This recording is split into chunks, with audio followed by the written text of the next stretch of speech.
bendiga a todos, amados, en esta noche. Gloria al Señor. Aleluya. ¿Cómo se aprende a orar? Orando. Amén. Orando.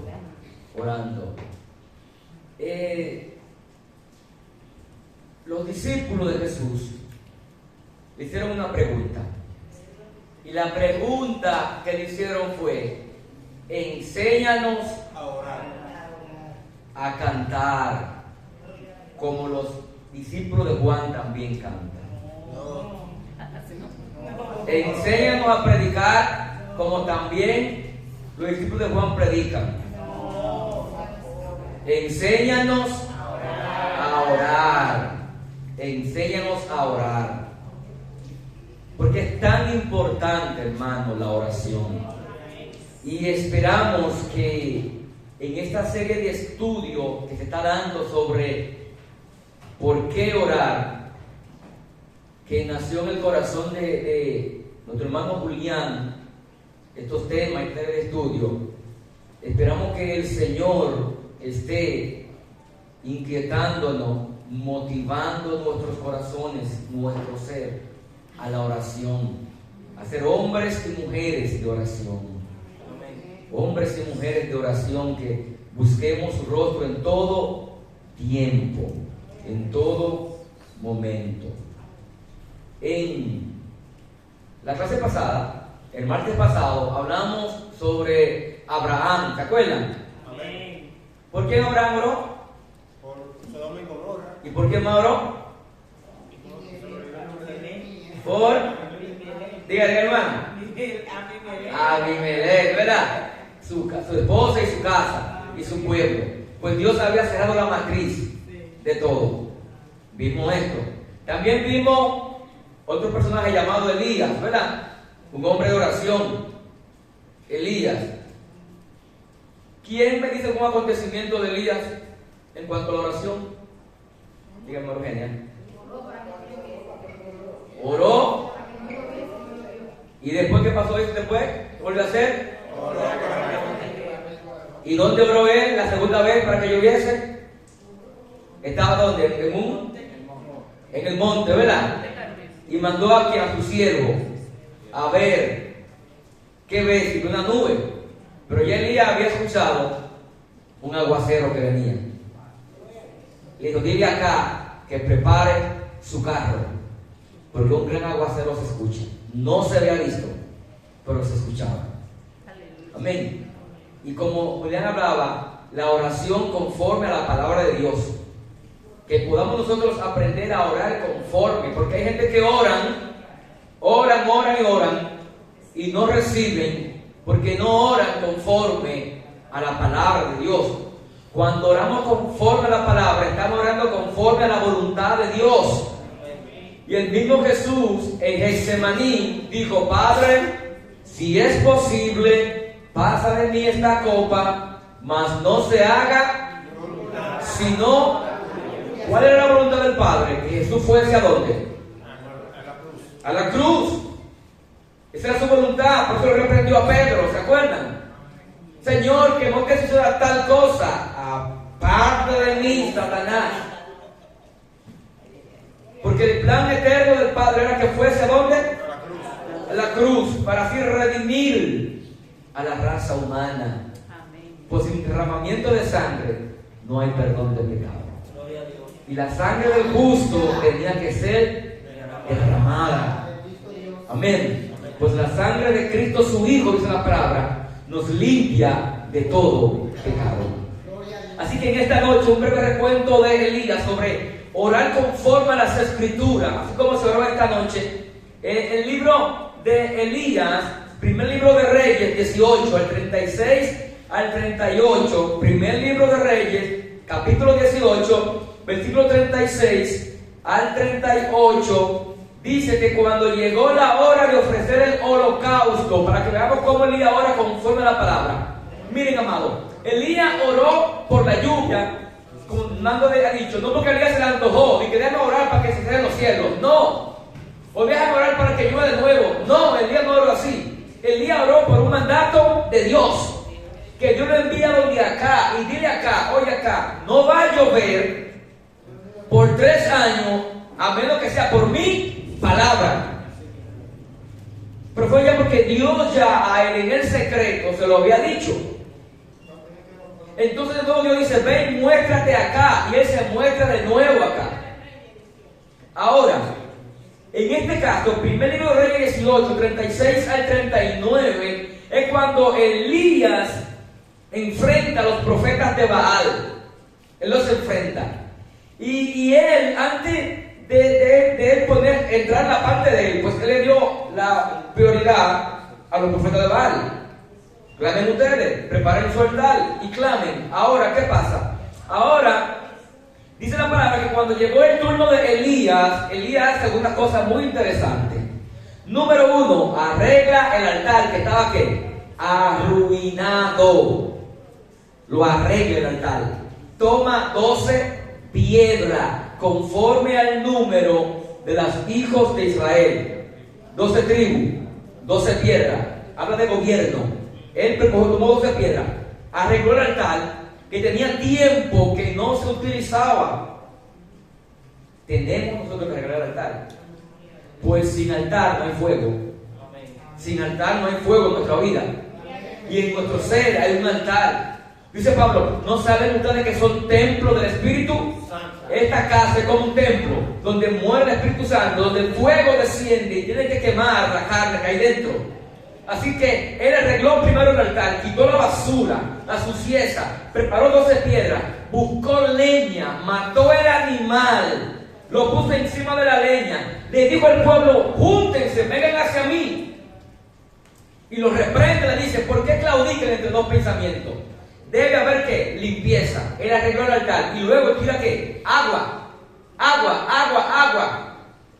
El agua también habla de limpieza y de pureza. En algunos textos bíblicos habla del Espíritu Santo, pero en algunos textos bíblicos el agua habla de la palabra de Dios. Que somos limpiados mediante la palabra de Dios. La palabra es como agua también que nos limpia.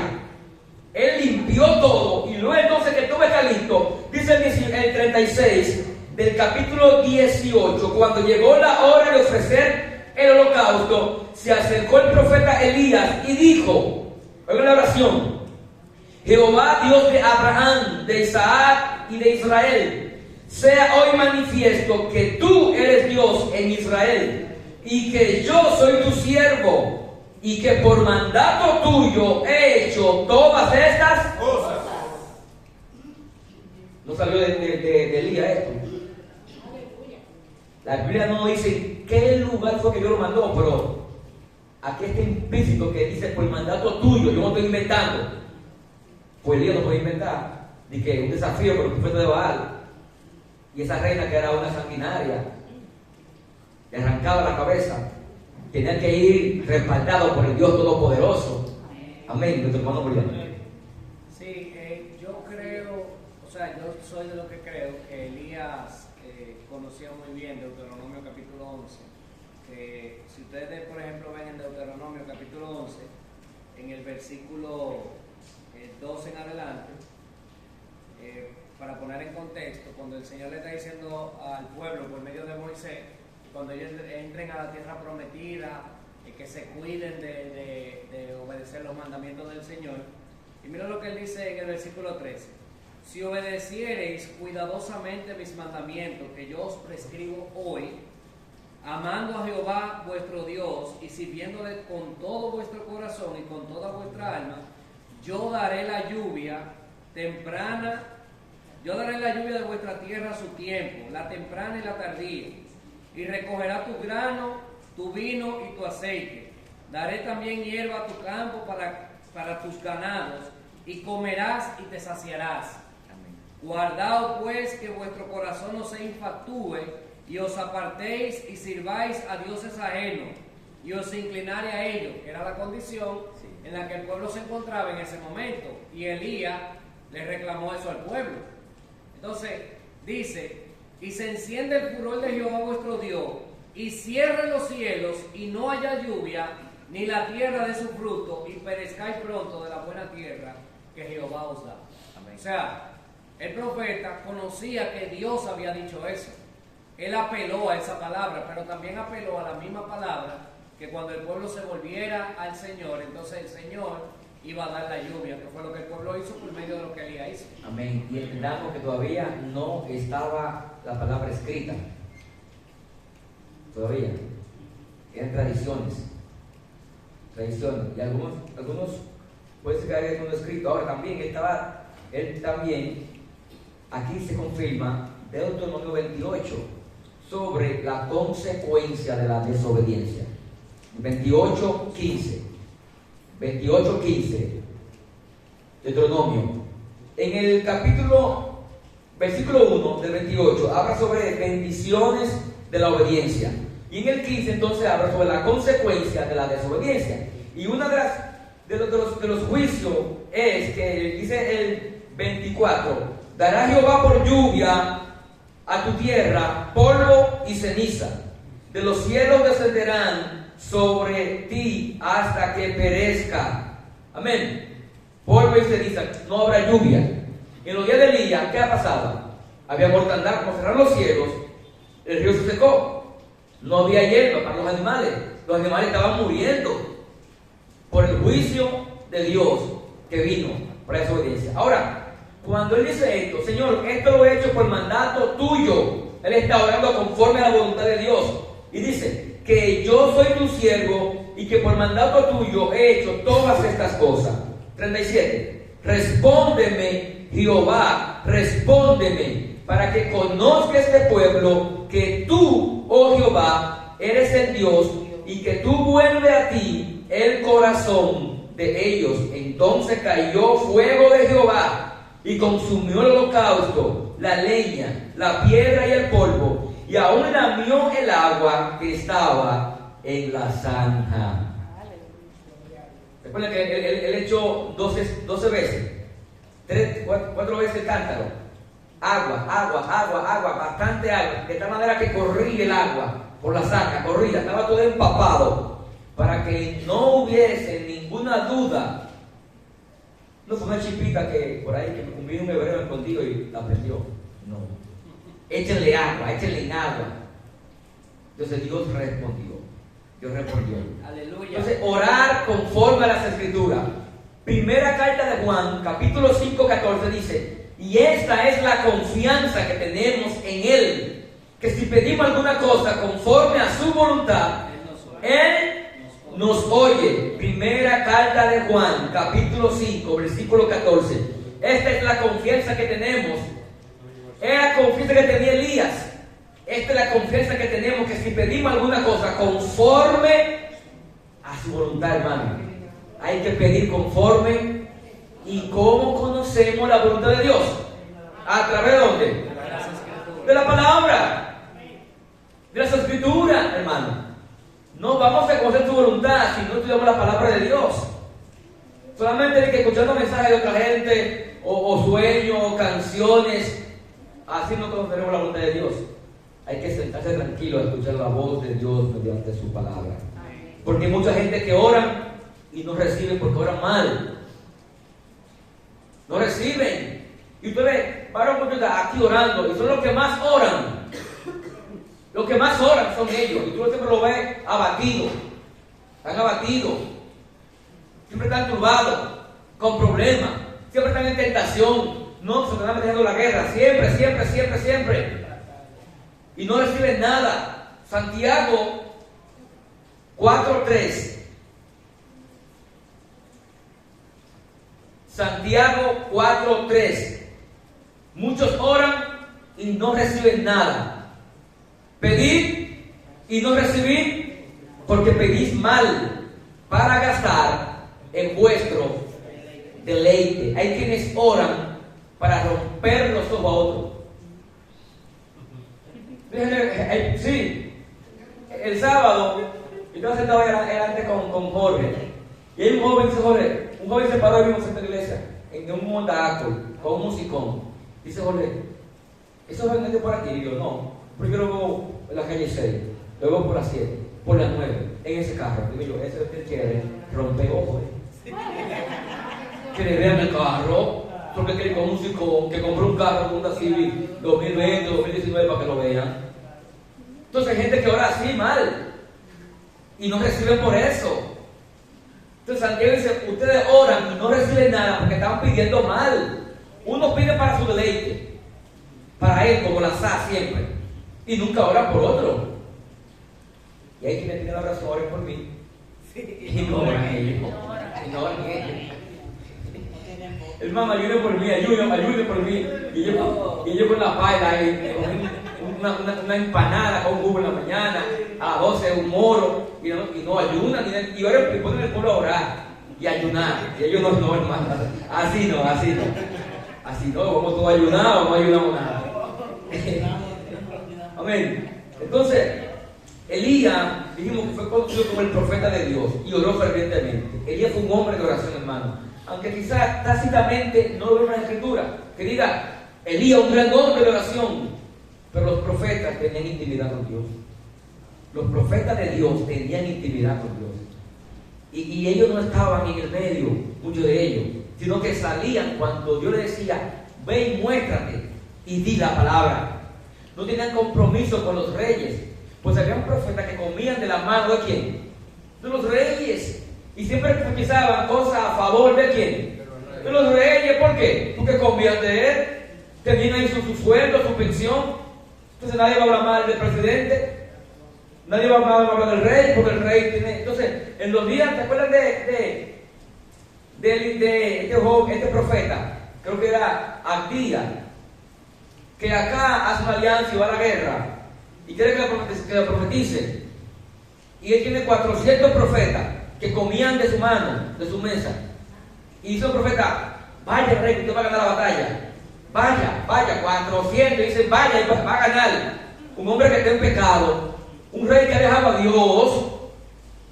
Sin embargo, había un profeta que decía, si tú vuelves de la batalla, primero le dijo, ven que tú vas a ganar. De manera irónica. Él se dio cuenta que era una ironía.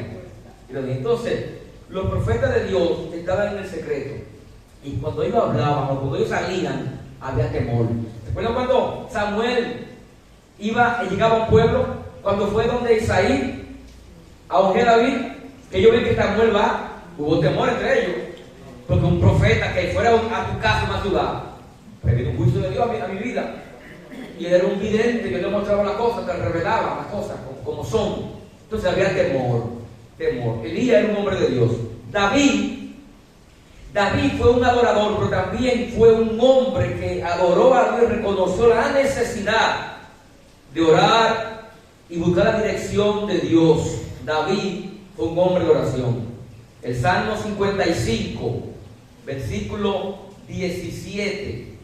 Salmo 55, versículo 17. Si yo le pregunto a ustedes, ¿quién tiene poder? ¿La oración o a quien usted le ora? A veces decimos la oración tiene poder, pero el poder lo tiene a quien le oramos. Porque mucha gente ora por ahí. Pero a quien nosotros le oramos, los creyentes, es que tiene todo el poder. La oración es un medio. La oración es un medio. El medio para ir al fin, que es aquel que tiene todo el poder para contestar, para resolver y para abrir las ventanas de los cielos y puertas cerradas. Él es el Todopoderoso. Dígame, hermano Eugenio. No, que a veces atribuimos la palabra mal, porque lo que la palabra dice es que la oración eficaz, el gusto, a veces queremos como decirlo, porque tiene poder, como yo por aquí yo lo vi, yo lo no dice. Poder tiene al no de orar. Amén. Entonces, oiga que dice el salmista, 55, versículo 17. ¿Qué dice? Tarde Y mañana,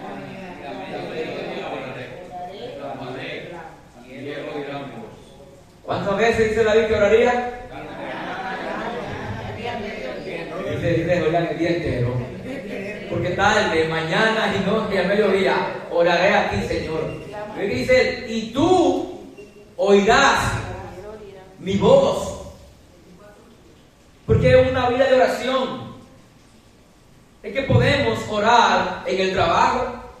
Yo no te digo que tú te arrodilles y orar en tu hora de trabajo, sino, pero tú puedes en tu mente estar orando.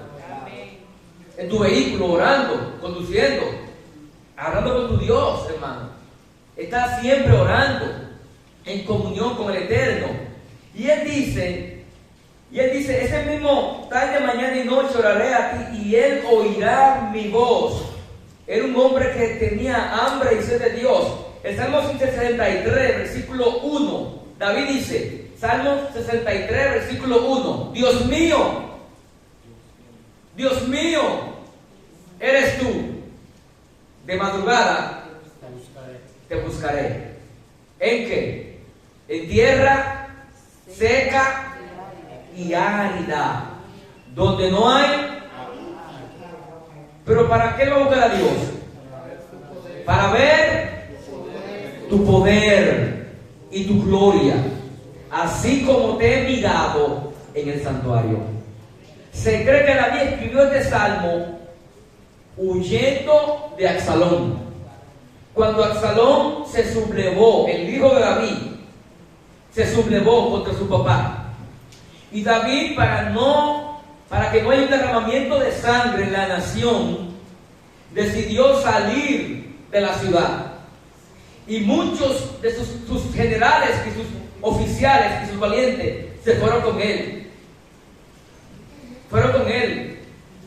Y subiendo el collado, David el hombre iban de carso, iban llorando.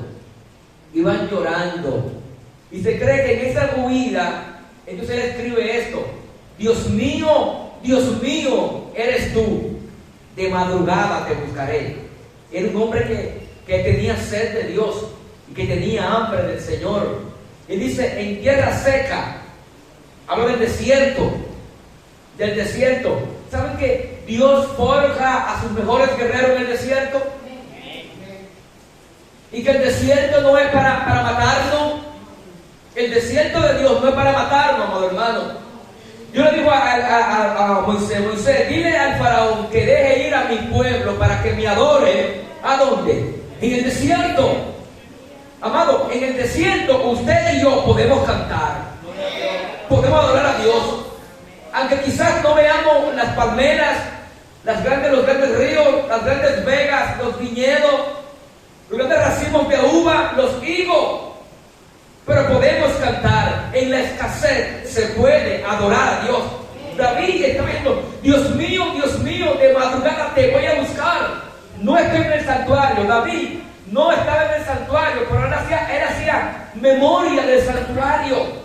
Todavía no había templo. El templo lo construye es tu hijo Salomón, pero si era el que estaba en una tienda, en una habitación. Y él decía en otro salmo, yo me alegré con lo que me decían, a la casa del Señor iremos. Dice, Dios mío eres tú, de madrugada te buscaré.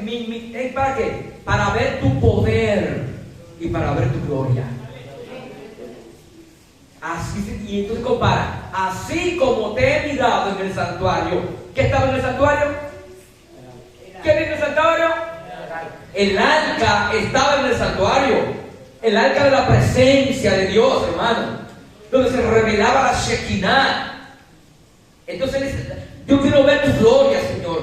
Como te veo en el santuario, aún aquí huyendo, no estoy en el templo, pero huyendo en tierra seca, árida, la arena caliente, no hay nada para ver tu poder y tu gloria. Hermano, usted puede ver la gloria y su poder. En el desierto oramos y clamamos al Señor y adoramos su nombre, porque Él nos va a sustentar, así como sustentó a su pueblo en el desierto. Él lo va a hacer. Daniel fue otro hombre de oración. Daniel capítulo 6 versículo 10. Pero quiero leerle Daniel capítulo 9 antes de orar conforme a las escrituras. Los hombres de oración oraban conforme a las escrituras. Daniel 9 dice lo siguiente. Daniel 9. En el año primero de Darío, hijo de Asuero, de la nación de los Medos, que vino a ser rey sobre el reino de los caldeos, en el año primero de su reinado, yo, Daniel, miré atentamente en los libros y el número de los años que habló Jehová al profeta Jeremías, que había de cumplirse de la desolación de Jerusalén en 70 años. Y volví mi rostro, oigan bien, volví mi rostro al Señor, buscándolo en oración, ruego, en ayuno, cilicio y ceniza. ¿Cuándo él empieza a buscar a Dios? Cuando él se da cuenta que el número de años que el profeta Jeremías había dicho que Judá iba a durar 70 años cautivo en Babilonia, se habían cumplido. Cuando él vio atentamente en el libro que se cumplió, entonces fue a orar. Y ora conforme a la voluntad de Dios. Porque Dios había dicho que después de los 70 años lo iba a volver a su tierra. Entonces él ora y dice, versículo 31, volví mi rostro a Dios en oración, buscándole en ruego, en ayuno, en cilicio y ceniza. Y oré a Jehová mi Dios e hice confesión diciendo, ahora Señor Dios grande, digno de ser temido, que guarda el pacto y la misericordia con los que te aman y guardan tus mandamientos. ¿A quién se le parece esa oración? ¿Quién dijimos que oró así el martes pasado? También el domingo lo dijimos. Nehemías, capítulo 1. Nehemías oró así mismo. Cuando Nehemías escuchó la noticia de Ananí, se sentó, oró, lloró, hizo duelo y hizo confesión del pecado. Nehemías no había pecado. Daniel aquí tampoco ha pecado. Pero Daniel está haciendo confesión de pecado por el pueblo. Y escuchen qué dice él. Oré a Jehová diciendo, haciendo confesión de pecado, ahora Señor Dios grande, digno de ser temido, que guarda el pacto y la misericordia a los que te aman y guardan tus mandamientos. Hemos pecado, hemos cometido iniquidad, hemos hecho impíamente y hemos sido rebeldes y no hemos apartado de tus mandamientos y de tus ordenanzas. No hemos obedecido a tus siervos los profetas que en tu nombre hablaron a nuestros reyes. ¿Saben? Tanto Jeremías como Ezequiel profetizaron a la nación antes de ir al cautiverio y ellos no hicieron caso. Daniel conocía eso. Ellos no han hecho caso. Señor, no hicimos caso a los profetas que vinieron en tu nombre. No hicimos caso. Perdónanos, Señor. Y él está pidiendo perdón a Dios por el pueblo. Es un hombre de oración. Y ese también es la oración de intercesión. Digo que interceder es usted ponerse en el lugar del otro. Julián. Sí, que nosotros vemos, por ejemplo, que la gente piensa que porque no ven los juicios de Dios de manera constante, Y de inmediato. como que Dios viene siendo un ser inanimado, alguien producto de la imaginación de los cristianos, porque vemos que el impío hace muchísimas cosas y como que se sale con la suya y no hay justicia. Que el que tiene mucho dinero corrompe el juicio, sale libre, y el pobre que no tiene cómo pagar un abogado es sentenciado quizás muchos años siendo inocente. Entonces la gente ve todo ese tipo de cosas y piensa como que nosotros venimos aquí a la iglesia a perder el tiempo. Pero yo siempre lo veo por las escrituras, ¿verdad? Miren, cuando el mundo peca y la iglesia permanece firme, Dios manifiesta su misericordia para el mundo por causa de la iglesia. Pero cuando la iglesia se corrompe, entonces el juicio viene. Eso es así. Por ejemplo, algo que nosotros vemos a diario. ¿Cómo está Europa hoy en día? Con mucha diablura, muchas cosas que se aprueban. Pero ¿cómo está la iglesia en Europa? La iglesia en Europa está apagada. La iglesia en Europa está tímida como una esquinita. Entonces el mal se ha apoderado de Europa y por eso Dios envía juicio a esos sitios, a esos lugares. Aquí en República Dominicana nosotros vemos muchísimas cosas que están ocurriendo últimamente, pero la iglesia no puede pensar que eso no nos va a llegar a nosotros, porque a quien Dios le va a demandar la sangre de ellos es a nosotros. Entonces, ¿qué es lo que nosotros debemos hacer? Nosotros debemos de orar al Señor que le dé poder a su iglesia, el poder que la iglesia, que el Señor le delegó, y que la iglesia entienda que tiene ese poder. ¿Para qué? Para enseñar que lo que es incorrecto es incorrecto. Entonces, ¿qué es lo que, como tú señalabas, Ezequiel y Jeremías? El pueblo pensaba que el juicio no le iba a llegar nunca porque todo estaba marchando bien. Todo el mundo estaba gozando, el que tenía cuarto. Y los profetas alquilados le decían a los reyes: reyes, ustedes van a ganar, vayan a la guerra, le va a ir bien. Ahí es que voy. Por ejemplo, de Ezequiel, del profeta Ezequiel, ellos dicen: tu voz es como un cantor de amores. O sea, ellos llegaron a un punto tal que decían: oye, tus palabras son geniales, son bonitas, mira qué lindo tú hablas, pero no le hacían caso. Entonces no tiene sentido que tú te pares ahí, predique de una manera clara, sencilla, que el pueblo te oiga y te entienda, pero que no ponga en práctica lo que escuchó. Entonces eso fue lo que Dios hizo. Bueno, Jeremías fue un caso contrario, porque Jeremías lo mandaba al infierno y le decía que ellos que iban a venir juicio.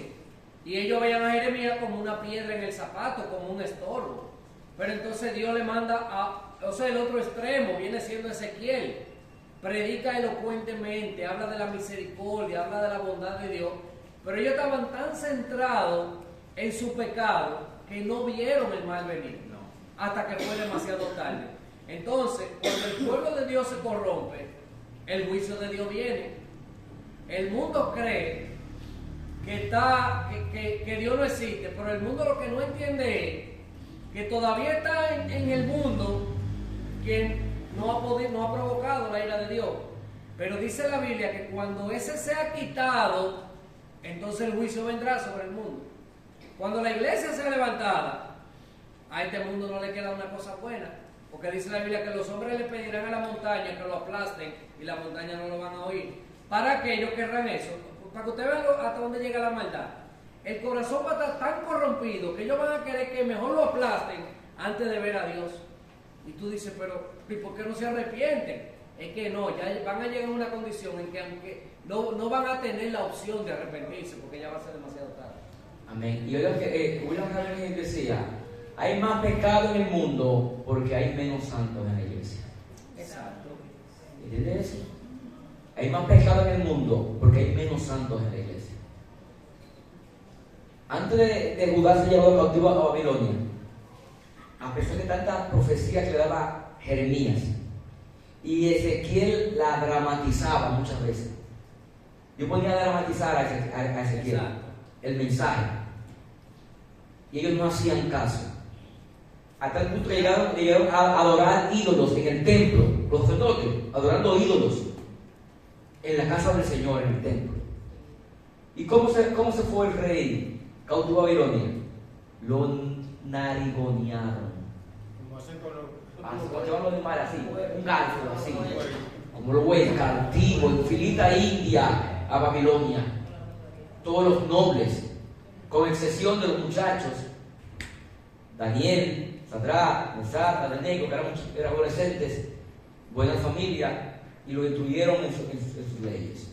Pero ellos fueron íntegros allá en Babilonia, estos jóvenes. Y ellos, lo que Dios honra, a los que le honran. Dios honró a Daniel y a esos muchachos en los reinos babilónico, medo y persa. Lo honró Dios a ellos. Entonces, David ora así. De madrugada te buscaré. Entonces Daniel oraba así también. Y Daniel es un hombre que oraba con disciplina. Disciplinado era Daniel. Disciplinado. En Daniel 6:10, cuando Daniel, oigan bien, Julián preguntaba, creo que fue el martes pasado, ¿por qué cuesta tanto orar? ¿Por qué los cultos de oraciones se dan a veces a menos y no se dan a más? qué los cultos de oración no se dan a más? A casa llena. Yo le hice la historia sobre William Ravenhill y Kathryn Kuhlman. Los cultos, ellos ambos daban culto en el mismo lugar, en el mismo edificio. Cuando Kathryn Kuhlman predicaba, que eran milagros y sanidades y manifestaciones del Espíritu Santo, estaba repleta la iglesia y todos los balcones, los mezanini, estaban llenos.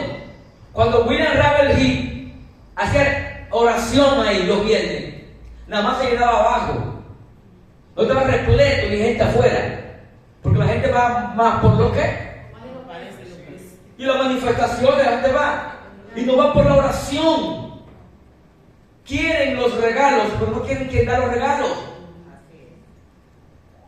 Y hay que ir por quien da los regalos, no por los regalos. Busquemos primero el reino de Dios y su justicia. Y lo demás vendrá por añadidura. Pero busquemos el rey del reino, al príncipe. Busquémoslo a él. Entonces, Satanás siempre va a querer que una iglesia no ore. O una persona, cuando un ser humano, un creyente no ora, una iglesia no tiene días de oración, nada más no vamos quizás en celebraciones, en culto, va a ser una iglesia muerta. Y repito, la frase de William Ravenhill: si el Espíritu Santo fuese quitado de la iglesia, el 90% seguiría actuando normal de la iglesia. Ni 50 se dieran que fue quitado el Espíritu Santo. Sansón, ¿se acuerdan? Sansón, los filisteos contra ti. Esta hora iré como la otra vez y lo voy a vencer. Ajá. Pero después que le quitan los cabellos, esta vez voy a ir como la otra vez y lo voy a vencer. Y dice el texto: y no sabía Sansón que el Espíritu Santo ya se vio de él. Hermano, tremendo eso. Que no demos cuenta que se fue el Espíritu Santo de nuestra vida. Y que estemos actuando como normal, por gravedad, como decía yo con el tinaco. El agua baja por gravedad, por gravedad. Hay creyentes que son por gravedad. No tienen esencia, no tienen vida espiritual. Y Dios busca eso, y Satanás buscará todos los medios para que no oremos, para que no busquemos su rostro, para que nos envolvamos en actividades y celebraciones y no vayamos al lugar secreto, a la oración, que es lo que tiene importancia. Dios quería que Moisés estuviera con él en esos 40 días y 40 noches para tener comunión con Moisés en el Sinaí. Dios quiere tener comunión contigo y conmigo. Él quiere que vayamos al lugar secreto. Y Satanás buscará todos los medios. ¿Para qué? Para que no oremos. Y quiso interrumpir a Daniel. Daniel capítulo 6-10. ¿Qué hicieron ellos? Tiraron un edicto. Escuchen esto. Satanás tiene su ministro. Tiene su siervo. ¿Qué dice Pedro? Que no nos sorprendamos, porque su ministro se viste de ángel de luz. Se viste de ángel de luz. Entonces, aquí en Daniel había un ministro de Satanás que tiraron un edicto y se lo llevaron al rey, buscando causa contra Daniel. Pero no lo hallaron porque él era ¿qué? Un hombre sin tacha, sin vicio, dice el texto. No había vicio de construcción, no había grieta. Una casa, usted ve grieta. Una casa que tiene 6 meses, ya se está descarando, tiene vicio de construcción. Buscaron materiales de mala calidad para hacerlo. En Daniel no había vicio. Buscaron una forma y no encontraron ninguna ocasión para acusarlo. Daniel y José son los 2 hombres en la Biblia, con excepción de Jesús, que no se les señala nada a ambos. Nada. Fueron sin tacha. Y esto es un edicto para que Daniel no orara a su Dios. El plan era que se orara al rey y que no se le elevara ninguna petición, con excepción del rey, por espacio de 30 días. Y cuando firmaron el edicto y lo promulgaron, cuando Daniel se enteró de esto, ¿dejó de orar? No. ¿Se metió en miedo? No. Dijo: Señor, puedo orar un mes sin orar. Tú entiendes, mi vida, Señor, es mi vida. No hizo eso.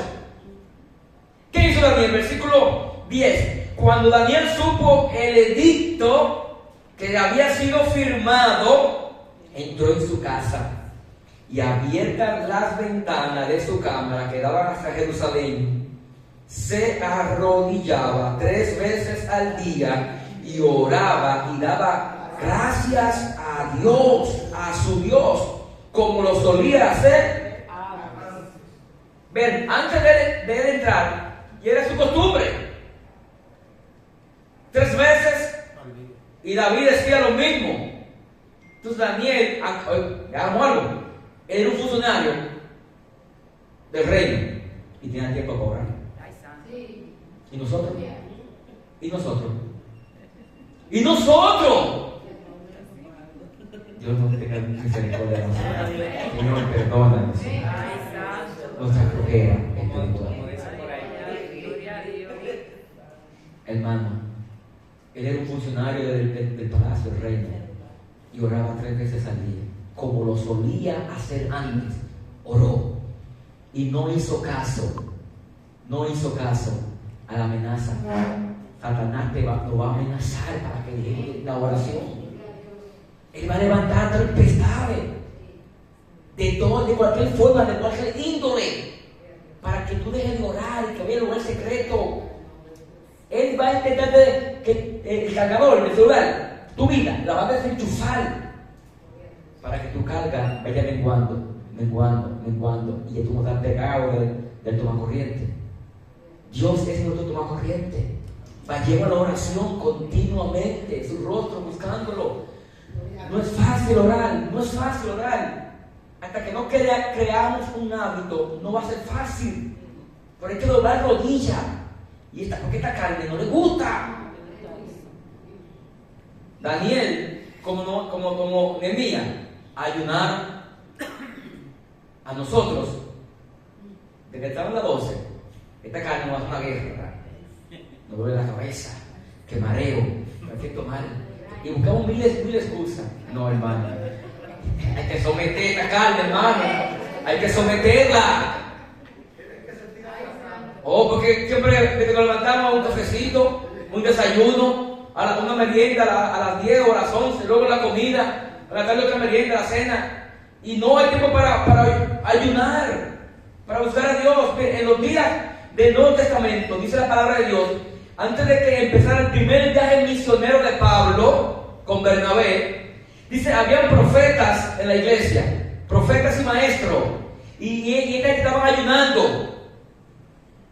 Pablo, Bernabé, los demás estaban ayunando. Y dijo el Espíritu Santo de Dios, apártenme a Pablo y a Bernabé para la obra del ministerio, la cual yo les he llamado. Y ellos le ponen las manos a ellos y lo encomiendan. Y Pablo sale con Bernabé y Juan, Marco, en su primer viaje misionero. Pero estaban como orando y ayunando. Hermano, hay que orar y hay que ayunar. No podemos, los hombres de Dios se forjan en la oración. Los guerreros de Dios se forjan en la oración. Y en este tipo de oración está la lectura de la palabra de Dios, hermano. La vara y el callado, el Espíritu Santo y la palabra de Dios, el fuego de Dios en nuestros corazones. Con esa palabra, cuando la hablemos, hermano, va a impactar los corazones. Yo a veces, oyendo el mensaje de William Ravenhill, me pongo a llorar en mi casa. Aleluya. Un hombre que murió en el 1920.